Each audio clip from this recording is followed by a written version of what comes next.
জিকিরটা করবেন, লা ইলাহা ইল্লাল্লাহ, লা ইলাহা ইল্লাল্লাহ, লা ইলাহা ইল্লাল্লাহ।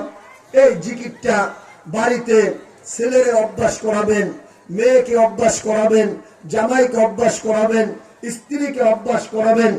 এই জিকিরটা ঘরের ভিতরে চালু করা দিবেন, ঘরের ভিতরে চালু করে দেবেন। এই জিকিরটা আপনি যদি প্রতিদিন, আমি আপনাদেরকে বলে যাই, প্রতিদিন কমসে কম 10 মিনিট সময়, বেশি না, ফজরের পরে হোক অথবা মাগরিবের নামাজের পরে হোক অথবা রাত্রেবেলা ঘুমের আগে হোক, আপনারা আসন দিয়া বসবেন, ডাইন পাও বাম পায়ের নিচের থোড়ার ভিতরে প্রবেশ করাইয়া দিবেন, মাথাটা নিচের দিকে দিবেন, 11 বার দুরূদ শরীফ পড়বেন।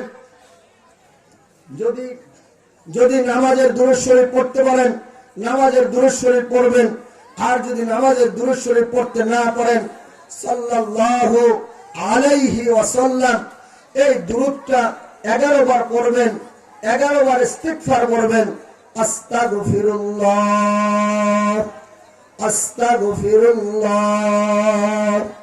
আস্তাগফিরুল্লাহ, আস্তাগফিরুল্লাহ, আস্তাগফিরুল্লাহ, আস্তাগফিরুল্লাহ।